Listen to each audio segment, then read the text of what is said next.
마가복음 16장 5절부터 13절까지 말씀입니다.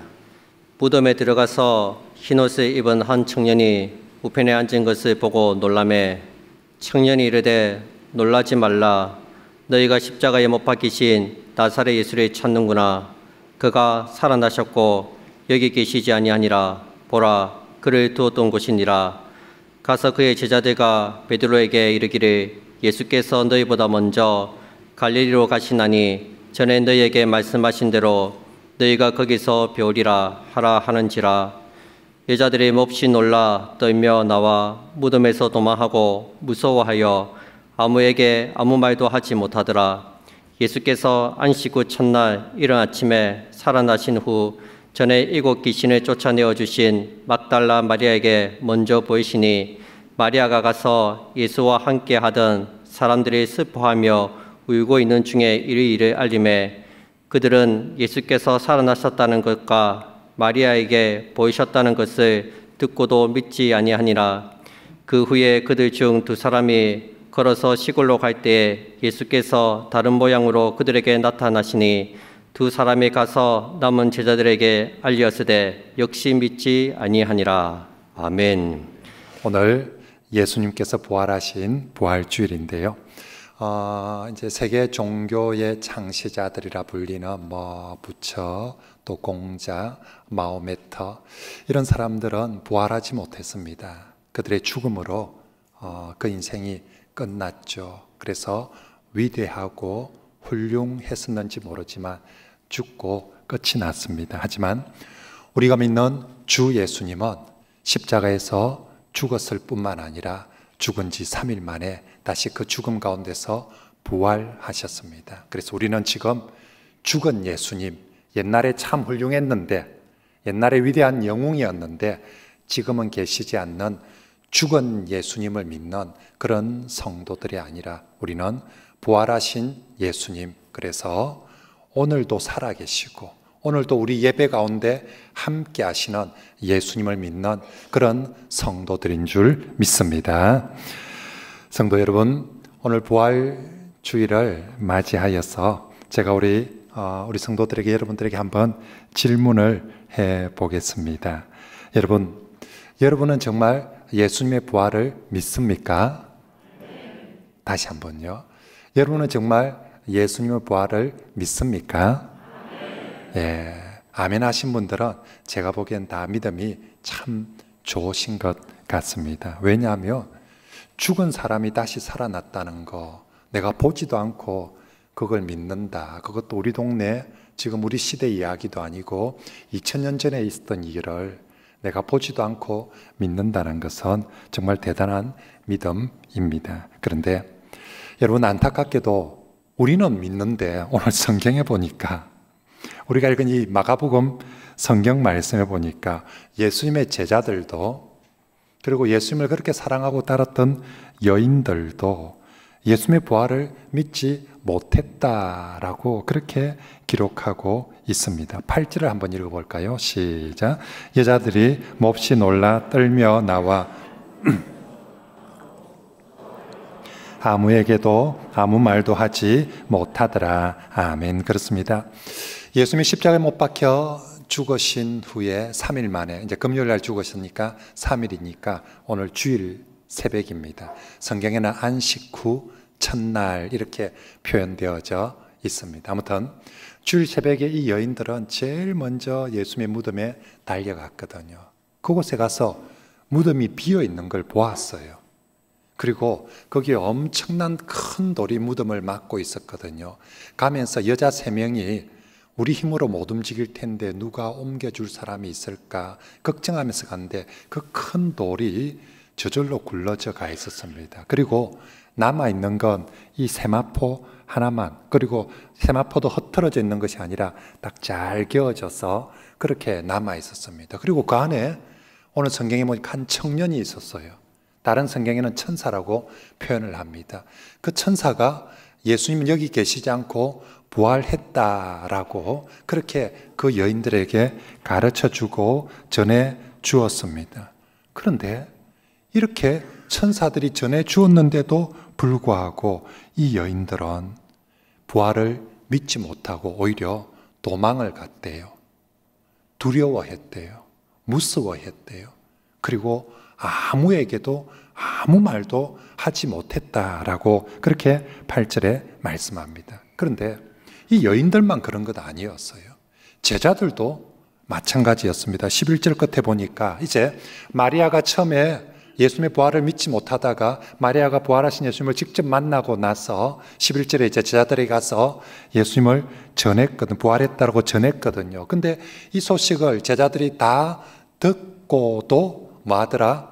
믿지 아니하니라. 분명히 뭐 남매한테 들은 것도 아니고 마리아한테 다 들었는데도 믿지 아니하리라. 13절에도 보니까 이번에는 또 다른 사건이었습니다. 이번에는 두 제자가 엠마오로 가다가 예수님을 만났어요.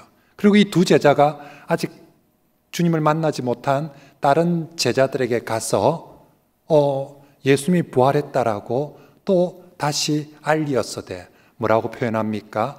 역시 믿지 아니함이라. 저기 그냥 믿지 아니했다가도 안 쓰고 역시가 뭡니까? 그럴 줄 알았다는 거죠. 네, 그럴 줄 알았다. 역시 앞에도 안 믿더만, 요 앞에도 안 믿더만. 근데 지금 또 얘기해도 역시 믿지 않았다라고 그렇게 말하고 있습니다. 여러분 참 이상하지 않습니까? 이 마가복음 16장, 마가복음이 끝나는 장이거든요. 이 복음서들은 예수님의 기쁜 소식을 전하는데 예수님의 소식 중에 제일 하이라이트가 십자가의 죽음과 부활의 소식입니다. 그러면 이제 16장의 끝을 맺으면서 예수님이 부활하시고 나서 이 부활을 보고 제자들이든 여인들이든 와, 부활하신 예수님을 믿고 정말 잘 믿었다. 그리고 잘 전했다. 이렇게 마무리를 해야 될 텐데 성경은 정반대로 그 여자들도 안 믿었더라. 제자들도 안 믿었더라. 역시 또 안 믿었더라. 이런 식으로 소개를 하고 있습니다. 아니, 그 시대의 그 여인들도 예수님을 그렇게 좋아했던 그 여인들도 안 믿고 제자들도 안 믿는데 우리 보고 어찌 믿으란 말입니까? 2000년이 지난 지금 우린 도대체 그럼 뭘 보고 그들이 잘 믿었다 해도 우리가 믿을까 말까 할 낀데 아니 그 사람들도 그때 못 믿었으면 우리는 어떻게 믿을 수가 있겠습니까? 게다가 여러분 9절 말씀해 보시면 9절 성경 바로 앞에 9절 딱 말씀 앞에 괄호가 되어 있을 거예요.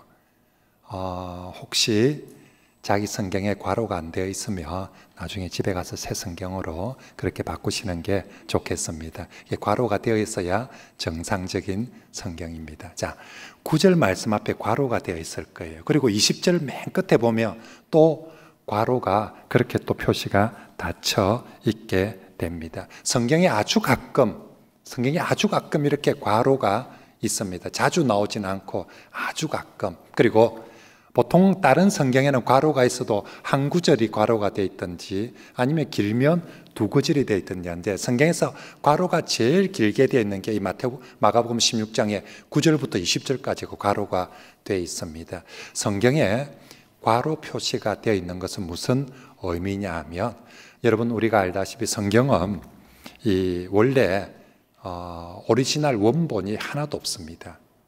구약 성경이든 신약 성경이든 원래 처음 저자가 썼던 오리지널 원본은 이 세상에 하나도 존재하지 않고 다 사라졌습니다. 그러므로 이 세상에 존재하는 모든 성경은 사본만 남아 있습니다.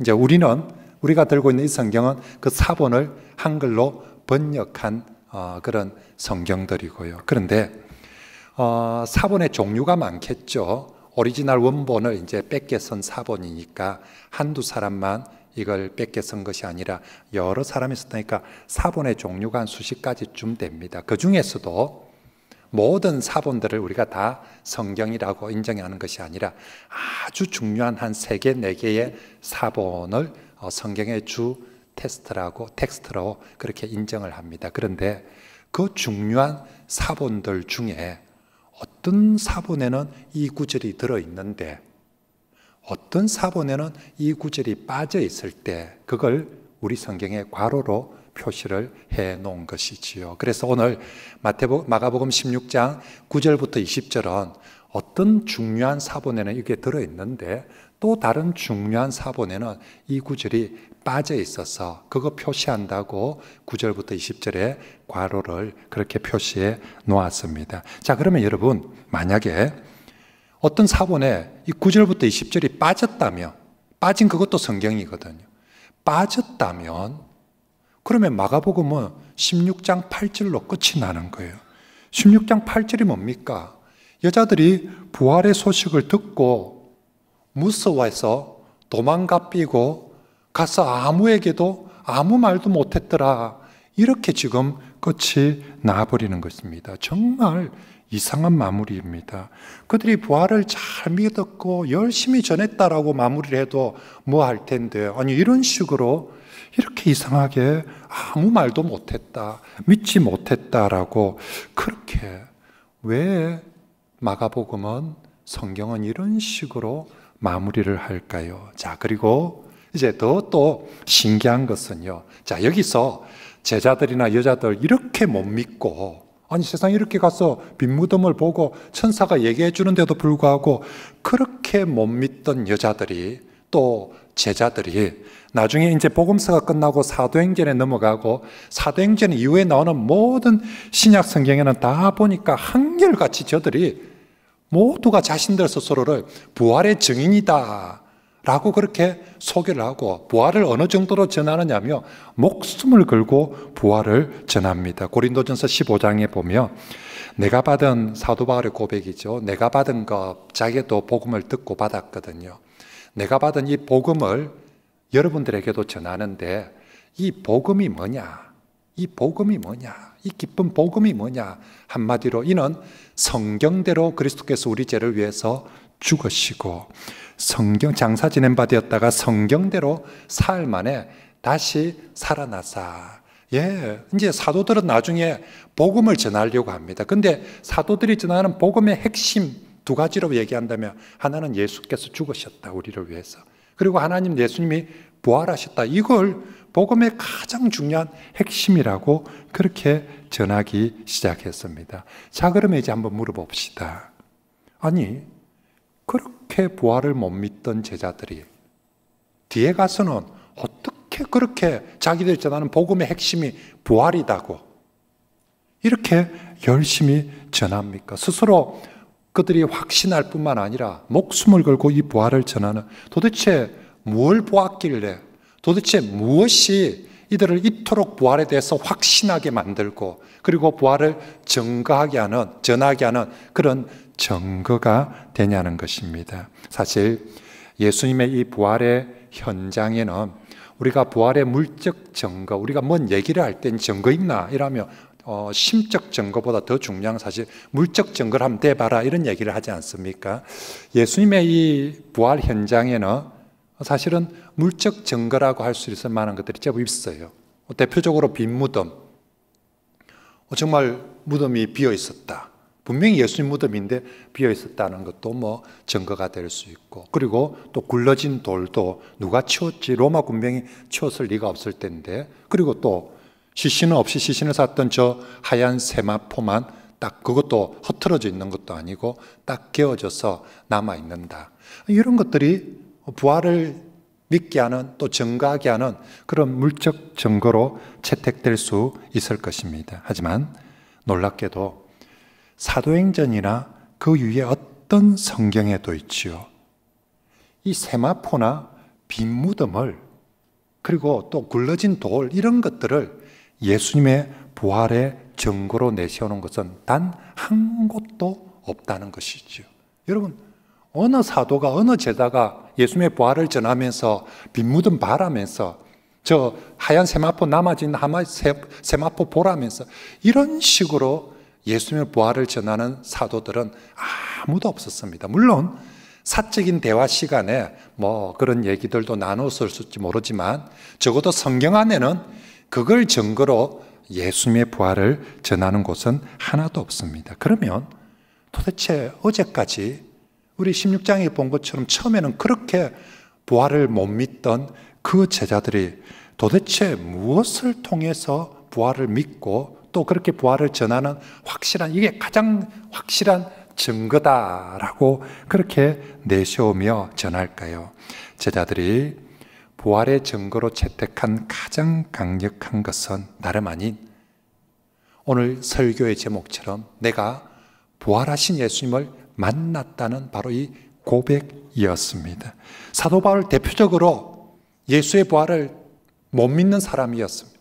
그 다 교회 다니는 사람들, 예수제들 다 거짓말쟁이다라고, 그런 게 어딨노라고 그렇게 하면서 오히려 예수 믿는 사람들 감옥에 끌고 가는 사람이 사도 바울이었습니다. 그러던 사도 바울도 다메섹 도상에서 부활하신 예수님을 직접 만나고 나서부터 180도로 360도로 완전히 달라집니다. 어디 갔든지 예수님이 부활하셨다라고 하면서 그 다음 끊임없이 하는 얘기가 내가 바로 부활하신 예수님을 만났다라고 그렇게 고백하며 전하기 시작합니다. 오늘 본문에도 처음에는 마리아가 예수님을 믿지 못하다가 마리아도 예수님을 직접 만나고 예수님을 믿게 되거든요. 그리고 11절에 보십시오. 제자들에게 처음으로 복음을 전할 때 뭐라고 하냐면 예수님께서 살아나셨다. 그리고 그 예수님이 부활하신 예수님이 내게 보이셨다. 내가 부활하신 주님을 만났다라고 제자들에게 그렇게, 이 마리아가 와서 빈 무덤 가보자, 돌 봐라, 세마포 봐라 이런 얘기 안 하고 내가 부활하신 예수님을 만났다라고 그렇게 제자들에게 이야기를 합니다. 그리고 난 다음에 그 이후에 수많은 증인들이 한결같이 하는 이야기가 나도 부활의 주님을 만났다. 나도 만났다. 나도 만났다는 사람들이 하나 둘씩 계속 나오는 거예요. 나도 부활의 주님을 만났다. 나도 부활의 주님을 만났다. 그 이야기들이 이어지고 이어지면서 성경의 이야기로, 성경의 역사로 기록되어지고 오늘 기독교의 역사로 바로 이곳 대한민국 이곳에까지 바로 그 이야기를 통해서 우리 중에 어느 누구도 저 예루살렘에 가서 빈 무덤 보고 예수 믿은 사람 없고 우리 중에 어느 누구도 저 세마포 보고 예수 믿은 사람이 없이 우리도 다 어떻게 해서 이 부활의 예수 그리스도를 믿게 되었냐며 한 사람 한 사람 한 사람 한 사람 전해주는, 내가 부활하신 예수님을 보았다라고, 내가 부활하신 예수님을 만났다라는 바로 그 이야기, 그 증언들을 통해서 이 복음이, 이 부활의 복음이 오늘 저와 여러분들에게까지 전해져 주신 줄 믿습니다. 그리고 여러분, 이 부활하신 주님을 만난 사람들의 한결같은 공통점이 있습니다.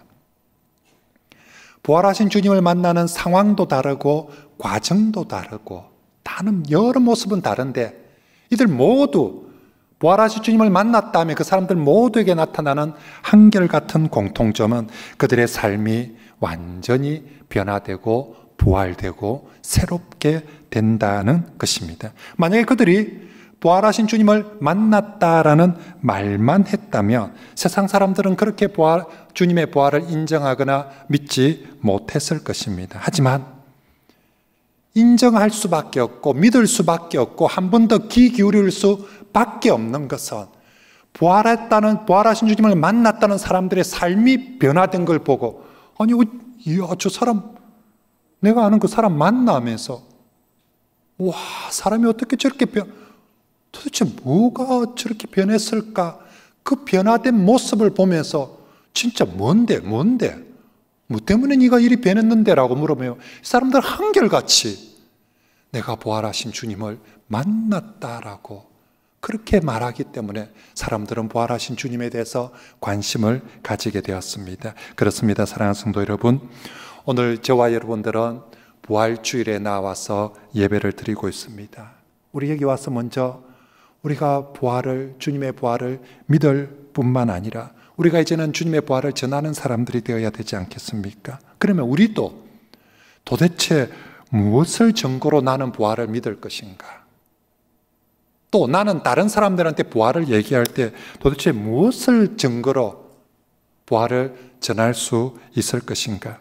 우리 빈무덤 사람들한테 데리고 가서 저 예루살렘까지 데리고 가서 이거 한번 보라고, 그러니까 부활한 거 아니겠냐라고, 아니면 저 세마포 찾아가지고 이거 한번 보라고 그렇게 우리가 예수의 부활을 전하겠습니까? 그러지 않습니다. 그건 내게도 확신할 수 있는 증거가 될 수 없어요. 우리 중에 누가 저 빈무덤 보고 저 세마포 보고 예수 믿고 부활을 믿은 사람이 누가 있습니까? 우리도 그것 때문에 부활을 믿는 것 아니고요.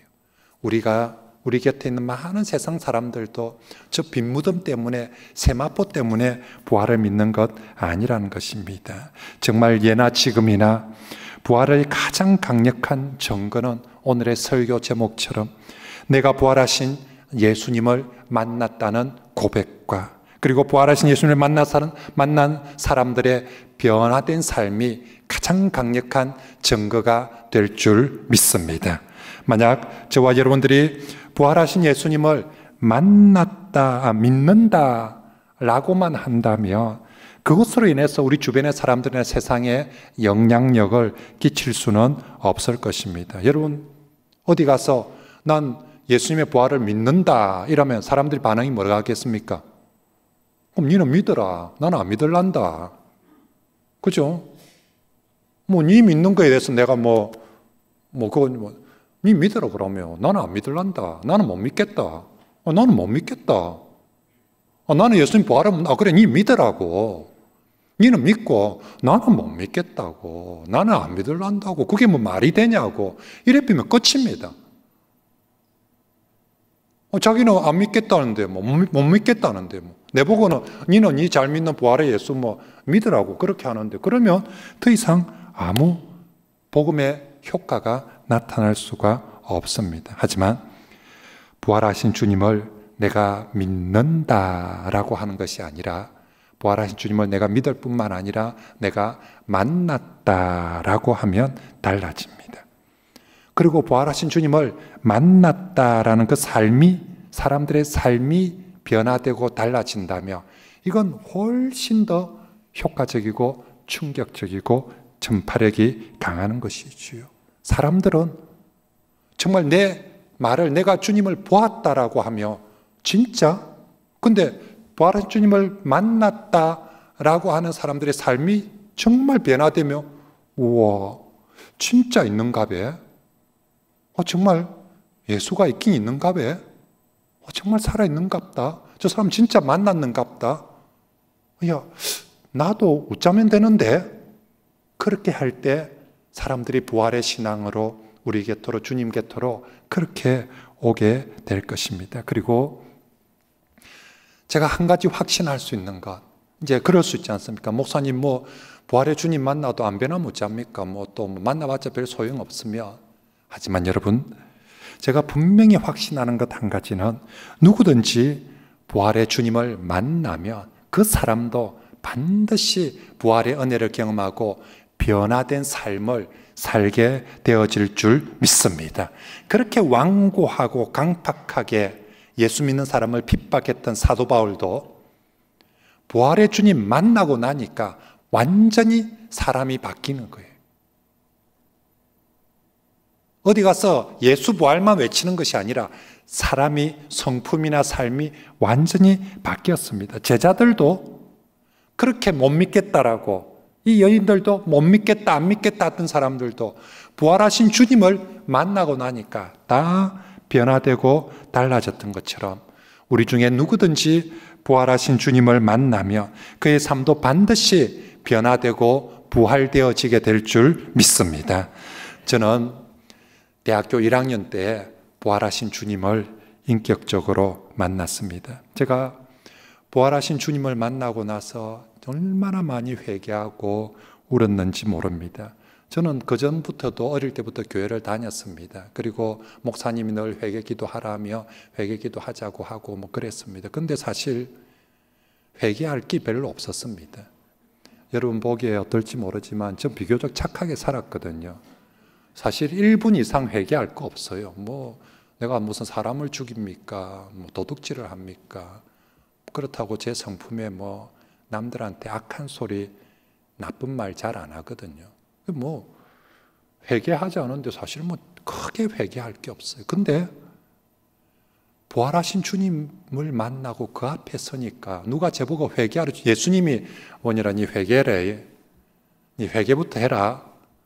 예수님이 제게 그런 말씀 한마디도 안 했어요. 근데 그 주님 앞에 서니까 정말 회개가 절로 나더라고요. 제가 무슨 회개했는지, 제가 제일 많이 회개하는 거 도둑질한 것도 아니고요. 뭐 누구 죽인 것도 아니고요.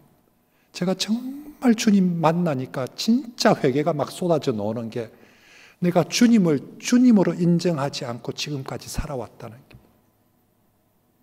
예수님을 예수님처럼 대하지 않고 주님처럼 대하지 않고, 그리고 내 인생이 내 것인지 내 잘난 맛에 나는 내 주먹을 믿는다, 난 내 자신을 믿는다 하면서 막 그렇게 살아온 게, 진짜 얼굴이 막 진짜 하룻까지 법무소인 줄 모른다고 진짜 지가 제일 잘난 줄 돌아다니는, 그게 막상 범을 딱 만나니까 진짜 몸둘 바를 모른 것처럼, 정말 그 주님 앞에 서니까 내가 얼마나 내 자신이 부끄럽고 내가 그 주님 앞에 얼마나 미안하고 죄송한지, 그래서 정말 날마다 회개하면서 울었습니다. 근데 참 신기하죠.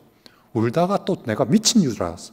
아니, 미친 사람도 아니고 이게 울다가 또 막 좋아가지고 너무 감사하고 너무 감격해가지고 또 어찌할 바를 모르는 게, 뭐가 그리 감사하고 감격하냐며, 정말 그 주님이 진짜 살아계시고 나를 만나 주시거든요. 와, 내가 어떤 한 훌륭한 사람을 만나도, 그래서 내가 그 사람하고 대통령하고 악수를 한번 해도 감격스러울 텐데, 내가 신을 만난다. 와, 신이신 하나님이신 그분이 내 앞에 계신다. 나를 만나 주신다. 이건 너무너무 감격스러운 거예요. 야, 진짜 내가 이론적으로만 듣고 알고 있던 주님이 진짜 살아계시구나. 근데 그렇게 만나는 것 자체만도 감격스러운데 그 주님이 나를 사랑하신대요.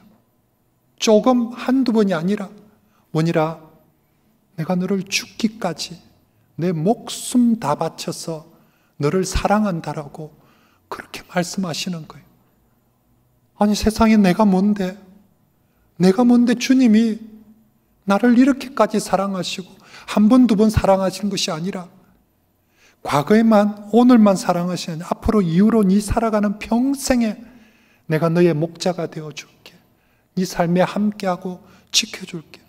와, 정말 너무 좋아서 날마다 막, 우리 그 찬송 있죠. 밤 깊도록 동산 안에 주와 함께 있으려 하나, 결혼 세상에 할 일 많아서 날 가라 명하신다.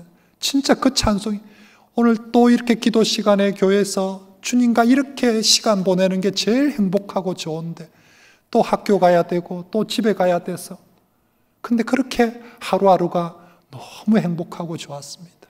근데 그렇게 주님을 만나니까 감정만 행복해지는 것이 아니라 사람이 진짜 완전히 제가 달라지기 시작했습니다. 얼굴이나 이런 모습은 여전히 똑같은 저 자신이었는데 정말 새 사람이 되는 거예요. 제 대학 시절에 뭐 누구나 그랬듯이 그때 한참 데모 많이 하던 시절이었거든요. 그래서 온 세상을 바라보는 눈이 삐딱했습니다. 늘 비판적이고, 그리고 또 그 시절은 좀 삐딱하게 비판적으로 비판하고 날카롭게 이렇게 봐야 그게 좀 지성인답고 그게 좀 의식 있는 그런 대학생으로 살아가는 것처럼 그렇게 여겨졌어요. 내 가정의 형편도 감사가 넘칠 만큼 그렇지 않았습니다. 그래서 세상에 대해서도 가정에 대해서도 비판하고 원망하면서 그렇게 삐딱했었는데, 부활하신 주님 만나고 나서는 더 이상 원망할 게 없더라고요. 더 이상 비판할 게 없더라고요. 정말 감사하고 기쁘고 좋더라고요. 저희들 대학 시절에 나름 어떻게 사는 것이 참 민주화를 하면서 이게 세상도 삶들도 혼란스러웠습니다.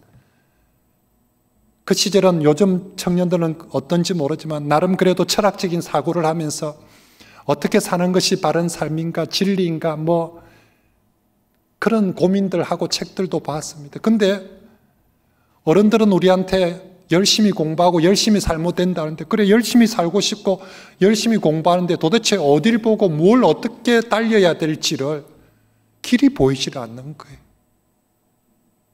근데 정말 예수님 만나고 나니까 그분이 빛 가운 정말 생명의 빛일 뿐만 아니라 내가 어디로 무엇을 걸어야 될지 내 길을 정말 빛을 쫙 비춰주는데, 그전에는 참 답답하고 깝깝한 그런 모습이었다며 정말 이 길이 환히 비춰지는 거예요. 내가 곧 길이요 진리요라는 말이 무슨 말인지 알겠더라고요. 정말로 주와 함께 길 가는 것 즐거운 일 아닌가 하면서 그 어두운 길을 갈 때는 두려움과 답답함이었는데, 주님과 함께 그 밝게 비춰진 그 길을 가며 정말 한 걸음 한 걸음 주 예수와 함께 그렇게 정말 기뻐하면서 걸어갈 수 있겠더라고요. 엄치지만 매일 찬송이 나오는 거예요. 길을 갈 때도 찬송이 나오고요. 정말 심지어는 저 나뭇잎들조차도 내하고 같이 춤추면서 찬송하는 것처럼 그렇게 진짜 거듭난다는 게, 사람이 거듭난다는 게 이런 거구나 싶더라고요. 사람이 새롭게 된다는 게, 부활된다는 게 이런 거구나 싶은 것들을 경험할 수 있었습니다. 그런데 여러분, 저만 그렇겠습니까? 오늘 이 설교를 듣고 있는 우리 많은 성도들 중에서 목사님도 그랬습니까?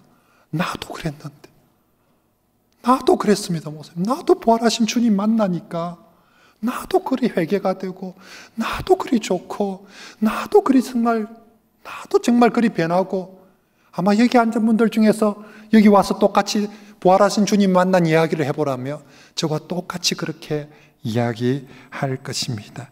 그리고 앞으로도 누구든지 부활하신 주님을 만나며 그 사람도 또 그렇게 변화되고, 또 그렇게 새롭게 되고, 또 그렇게 부활되게 되어질 줄 믿습니다. 그가 어떤 죄에 얽매여 살던 사람이라 할지라도 부활하신 주님을 만나며 죄로부터 해방된다는 게 뭔지, 죄로부터 다시 부활된다는 것이 무엇인지를 알게 될 것입니다. 정말로 우울과 절망 속에서 살았던 사람이라 할지라도 부활하신 주님 만나며 이게 희망이구나, 이게 기쁨이구나라는 것을, 그 부활을 경험하게 될 것입니다. 정말 우리 인생을 살다 보면 길을 몰라서 깝깝하고 정말 답답해가지고 담배밖에 태울 게 없고 정말 너무너무 힘든 사람들 있지 않습니까? 부활하신 주님 만나면 이게 길이구나, 목사님이 설교할 때 그 갈 길이 환하게 보인다는 게 이런 거구나라는 걸, 그런 정말로 어두운 허감이 밝은 빛의 길로 부활하게 될 것입니다. 질병이든 어떤 고통이든 그 모든 것에서 정말로 치유가 되고 회복되는 그런 부활을 예수 그리스도를 만남을 통해서 회복되게 되어질 줄 믿습니다. 주 예수님 자신이 그랬지 않습니까? 어제까지만 해도 저 십자가에서, 저 무덤에서 그렇게 어둠과 흑암 속에 있던 그 예수께서 부활하심으로 영광과 정말 빛 가운데, 그 영광 가운데서 그렇게 나신 것처럼 주님은 자신 부활하신 주님을 만나는 모든 사람들에게도 동일하게 그런 부활의 은혜를 베풀어 주실 줄 믿습니다. 그렇게 부활의 은혜를 누리면 당연히 그 다음엔 부활의 증인이 될 수밖에 없습니다. 그리고 어디 가서도 이 얘기하는 거예요. 내가 부활하신 주님을 만났다라고. 여러분, 우리 축구할 때 남자들 자기가 골 한 골 넣고 역전골 넣고 결승골 넣어도 막 그 감격이 어디 가서 누가 시키는 거 아니라도 하고 싶잖아요. 그 기쁨을, 그 감격을 축구 골 하나 넣어도 그랬는데, 내가 부활하신 주님을 만나며 부활 얘기를 전하지 않은 이 사도들, 이 제자들 보십시오. 전에는 못 믿었다 하는데 부활하신 주님 만나고 난 이후 사도행전에서부터는 막 하지 말아도 목숨을 걸고 부활 얘기를 하고 그렇게 전하며 다니는 것입니다. 그러므로 오늘 우리 성도 여러분, 이 부활주일에 오늘 우리 부활절 예배를 드리지 않습니까? 이곳에 오신 여러분들 모두가 부활의 주님을, 어떤 것이 아닌 부활의 주님을 꼭 만나시길 축복합니다. 부활의 주님은 우리 한 번만 만나주시는 분 아니에요. 그분이 죽은 주님 같으면 한 번 만나고 끝이겠지만 지금도 살아있거든요. 그러면 지금도 살아있는 부활의 주님은 우리에게 훨씬 더 자주, 훨씬 더 자유롭게 얼마든지 더 많이 만나 주실 줄 믿습니다. 우리가 부활의 주님을 만나고 그분과 함께하며 우리 삶은 정말 부활의 활력이 넘치게 될 줄 믿습니다. 내가 정말 사는 게 갑갑하고 재미가 없고 힘든데 어찌하면 좀 좋아지겠습니까? 주가가 좀 더 오르면 좀 힘이 납니까? 집값이 좀 오르면 좀 힘이 납니까? 자식들이 좀 더 좋은 직장에 취직을 하면 힘이 납니까? 아니요, 그런 환경이 베네스가 아니라 진짜 활력은 부활하신 주님을 만나며 정말 우리에게도 부활의 활력이 넘치게 될 줄 믿습니다. 그러므로 오늘 우리 성도들 중에 또 오늘 교회 처음 오신 우리 이웃 여러분들 중에 아직 이 성경이 전하는, 목사님이 전하는 이 부활의 주님을 만나는 것이 뭔지를 모르는 분이 있다며, 예수님, 나도 오늘 저 목사님이 설교하는 부활의 주님을 나도 한번 만나고 싶습니다. 도대체 그 부활의 주님을 만난다는 게 뭔지 나도 꼭 한번 만나고 싶습니다. 정말 그렇게 간절히 기도하시길 바랍니다. 우리 주님 사모하는 마음으로 기도하는 사람들에게 반드시 만나 주실 줄 믿습니다. 그분 만나면 부활이 내게 전념되어집니다. 그분의 부활이, 그분의 십자가가 나의 십자가인 것처럼 그분의 부활이 나의 부활이 되어지게 될 줄 믿습니다. 그리고 이미 부활을 경험했던 우리 성도들 있지 않습니까? 부활의 주님을 만난 그 많은 경험이 있는 성도들. 그런데 그 경험이 너무 멀리 있었던 성도들 있죠. 10년 전에, 20년 전에. 그런데 부활의 주님은 오늘도 살아 있습니다. 그러므로 너무 오래전에 부활의 주님을 만나서 이제는 기억이 가물가물거리는 성도들이 있다며 오늘 다시금 부활의 주님을 만나기를 기도하시길 바랍니다. 우리에게 있는 부활의 신앙은 옛날 얘기만 하는 것이 아니라 오늘 내가 주님을, 부활의 주님을 만났습니다. 이게 오늘의 부활의 신앙을 가지고 살아가는 그런 성도들입니다. 그리고 여러분, 부활의 주님을 만나기 위해서 하나 중요한 공식이 있죠. 부활에는 반드시 아주 중요한 공식이 하나 있는데 그게 뭡니까? 부활은 항상 앞에 죽음이 선행되어야 됩니다. 죽고 부활하고, 죽고 부활하고. 그래서 예수님의 죽음, 부활도 예수님의 죽음 후에 부활했거든요. 그러므로 우리 삶 속에서도 예수 부활을, 나의 부활을 누리고 경험하기 위해서는 먼저 내가 죽고, 내가 먼저 죽어야, 그래야 그 다음 주님의 부활을 나의 것으로 경험할 수 있습니다. 내가 죽지 않고 펄펄 살아서 내가 낸데 하면서 내 주먹을 믿는다라고 하면서 니는만 니나 믿으라마 나는만 내가 뭐 알아서 한다 이라고 있으면 주님이 내 앞에 설 자리가 없어요. 내가 어떤 모습으로든지 내가 내 자아든 내 고집이든 내 생각이든 내 욕심이든 내 죄든 그것이 주 앞에 죽어질 때 바로 그것에 부활의 주님이 우리의 손을 잡아 주실 줄 믿습니다. 그래서 사도 바울은 고린도전서 15장이 부활장이거든요. 예수의 부활을 비롯해서 우리의 부활에까지 많은 부활에 대한 이야기를 전하면서 사도 바울은 고린도전서 15장에서 나는 날마다 죽노라라는 말합니다. 사도 바울 죽음 애찬론자, 자살 애찬론자 이런 사람 아니에요. 왜 저렇게 말합니까? 내가 죽어보니까, 십자가 앞에 주님 앞에 내가 죽어보니까, 이거 실제로 목숨이 끊는다는 얘기가 아니죠, 그죠? 내 자아든 욕심이든 내가 죽으니까 그곳에 예수님이, 부활하신 예수님이 나타나는 거예요. 내가 죽은 곳에 부활하신 주님이 자기를 만나죠. 그러니까 너무 좋은 거예요, 이게. 사도 바울에게 물어보면 당신은 신앙생활 하면서 뭐가 제일 즐겁고 뭐가 제일 재밌고 좋습니까? 라고 물어보며 식당에서 밥 먹는 게 아니고 내가 날마다 부활하신 주님 만나는 재미가 너무 좋습니다. 우짜면 부활하신 주님 만났는데 내가 날마다 죽으니까요. 내가 주니까 예수님 만나고 그래서 나는 너무 행복합니다. 나는 날마다 죽노라 라는 말을 어쩔 수 없이 한숨을 쉬면서 아이고 이놈의 팔자만 못 살겠네 죽겠네 이러면서 나는 매일 죽는다 이게 아니에요. 정말 부활하신 주님을 만나니까 나는 날마다 죽노라 진짜 거의 찬송하듯이 그렇게 고백하는 게 바울의 고백입니다. 사랑하는 성도 여러분, 이제 이것이 성경에 나오는 제자들이나 사도 바울의 고백이 아니라 저와 여러분들의 고백이 되기를 바랍니다. 나의 자아와 나의 욕심과 나의 모든 죄가 주님 앞에 날마다 죽을 때 우리도 부활하신 주님을 만나게 되고 부활을 주님을 만나면 그 주님은 내 삶을 변화시키고 새롭게 하고 부활시키게 될 줄 믿습니다. 이 감격, 정말 부활하신 주님을 만난 이 감격을 가지고 우리 누가 말 안 해도 정말 내가 부활하신 주님을 만났습니다라고 니도 한번 만나보라고 그러면 내처럼 일이 변화된다라고 누구 앞에서든지 정말 억지로 시켜서가 아니라 너무 좋은 이 부활의 은혜를 그렇게 나눌 수 있는 부활의 증인들이 되시고 정말 부활신앙의 성도들이 다 되시길 주의 말씀으로 축복합니다.